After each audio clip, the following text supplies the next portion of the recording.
ये बात मेरी गांव की है, मेरी गांव की एक पुरानी खंडर हवेली जिसमें 100 साल से कोई नहीं रहता।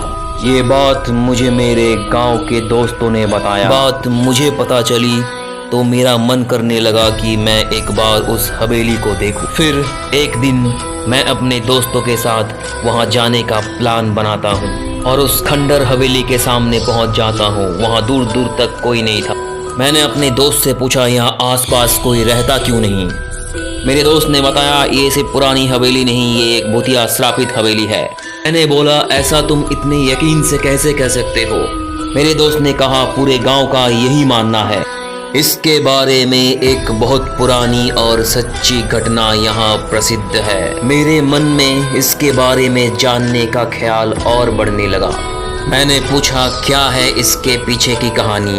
तब मेरे दोस्त ने मुझे बताना शुरू किया। फिर मेरे दोस्त ने बताया, आज से करीब 65 साल पहले इस हवेली के मालिक बहुत बड़े जमींदार हुआ करते थे। उनकी एक पत्नी भी थी जो बहुत सुंदर थी। उनका नाम सुलेखा था।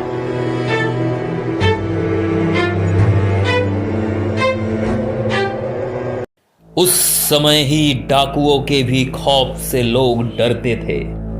डाकुओं की टुकड़ी जिस गांव में भी घुसती थी, उस गांव को पूरी तरह से बर्बाद कर देती थी।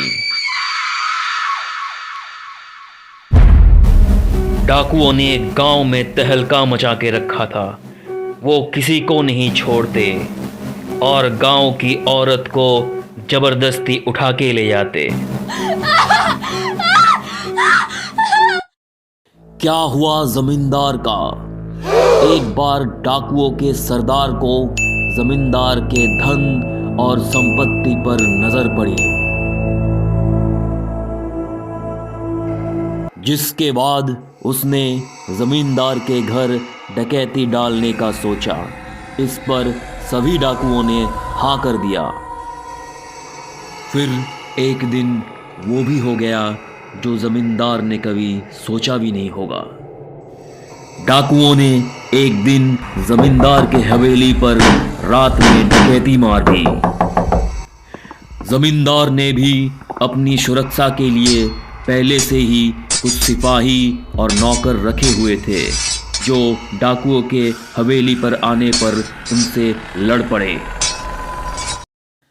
अब आगे, क्योंकि जमींदार के सिपाही और नौकर बहुत कम थे और साधारण हथियार के साथ थे, वहीं डाकुओं की संख्या बहुत ज़्यादा थी और अच्छे हथियार के साथ लैस थे, जिसकी वजह से जमींदार के सिपाहियों और नौकरों को कुछ ही देर में मार डाला।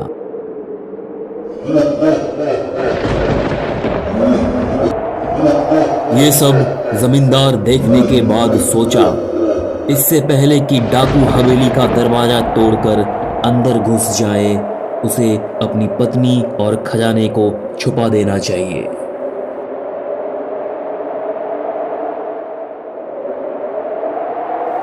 फिर जमींदार ने उस खजाने को हवेली में ही किसी खुफिया जगह पर छुपा दिया। श्रापित हवेली का रहस्यमय देखिए क्या करता है जमींदार अपने पत्नी के साथ।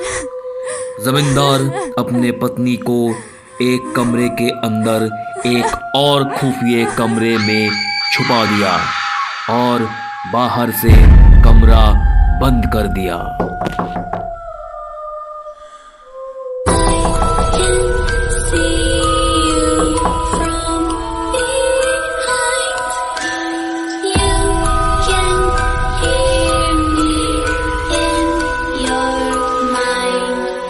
इसके बाद कुछ ही देर में डाकू हवेली का दरवाजा तोड़कर अंदर घुस आए, जिसमें जमींदार की मौत डाकुओं के हाथ हो गई। पर जमींदार ने मरते मरते अपने खजाने का पता उन डाकुओं को नहीं बताया।